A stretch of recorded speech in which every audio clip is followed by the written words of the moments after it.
2 years ago, I booked a weekend Airbnb in the Midlands with my girlfriend at the time.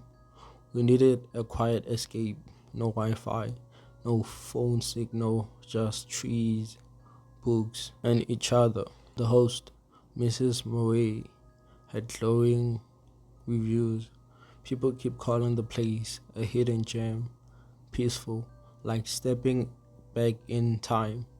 The last part ended up being widely accurate. When we arrived, Mrs. Morea was already waiting at the gate. Small, older woman, polite smile, eyes a little too wild. The place looked like something from a fairy tale. Stone cottage, ivy crawling up the walls, wooden shutters. Inside was very old-fashioned, watery phone, candle chandeliers, a cast iron tube, no TVs, no clocks, not even a microwave. That first night was calm, too calm. The silence felt manufactured. No bugs, no wind, even the trees outside did not sway. The next morning, the front door was stuck, like jam stuck. We thought it was the old wooden. No big deal. We had breakfast and figured it would loosen up. But the day never really started. The light outside did not even change. It just stayed dim and gray, like it was stuck at dawn.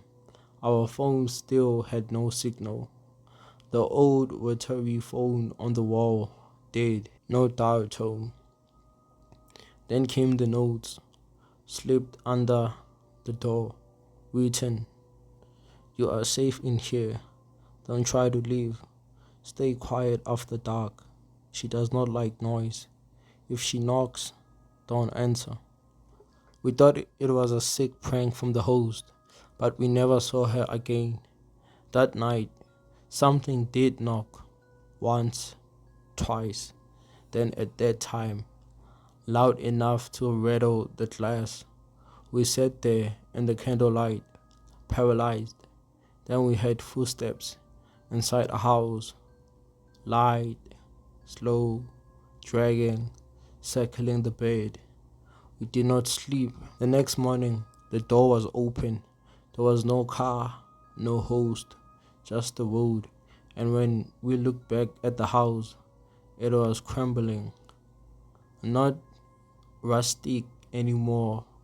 Collapsed roof, ivy dead, windows shattered. It looked like it had been abandoned for decades.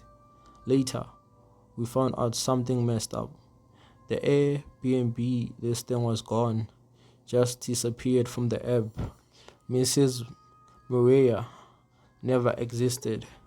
According to the platform, she was never alive.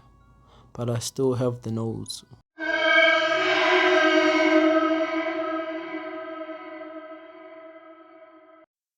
Some places,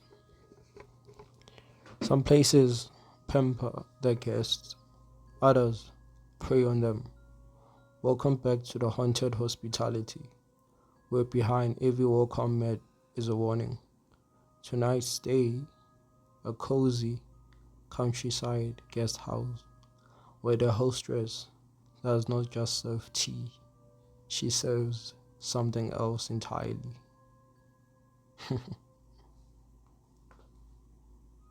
This happened in late 2019, just before the world went weird. I was doing a road trip through the Western Cape, solo, needed a break from everything. I found a guest house called Lavender Hollow just outside town. It looked peaceful, rustic, and the price was surprisingly good. The host was an older woman named Anastasia, charming, sweet, spoke softly, like she was always about to whisper a lullaby. Her place smelled like fresh bread and flowers, too perfect, honestly. She offered me tea, when I arrived, said it helped travelers rest easy. I drank it. Should have never drank it. That night, I started feeling off. Not sick, just disconnected. Like I was floating a few seconds behind my own thoughts. My arms felt heavy. My vision blurred at the edges.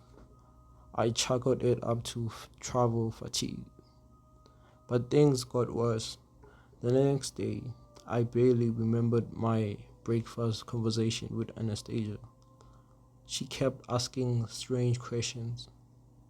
You sleep deep, don't you? You don't talk in your sleep, do you? You've got such nice skin, healthy.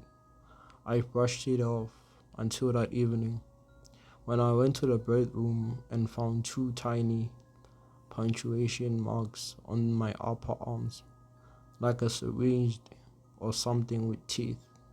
I started recording my voice memos on my phone in case anything happened to me. I left one running overnight. The next morning, I played it back. At 2:47 a.m., I heard the door open, soft footsteps, then humming, then her voice. Shh, just a little more. It's almost ready. I left that same morning. No questions, no goodbyes. I drove until I found signal and sent the memo to myself and a friend. A few days later, I got a strange email. Subject line: We hope you are feeling better. From Anastasia at lavenderhallow.co.za. Message: You left so soon. The tea was not finished. Neither were you. The website disappeared the next day. I looked up guest records of the town. Lavender Hollow burned down in 1996. A guest died there, poisoned by a woman named Anastasia. They never found her body.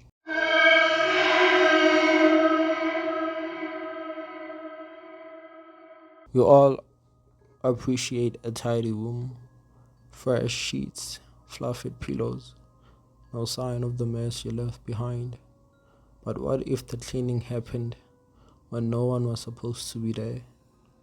Tonight on Haunted Hospitality, a business traveler books a stay in a quiet hotel and finds his room has a mind of its own. This happened in 2022. I was on a short business trip in South Africa and booked a mid-range hotel near the airport.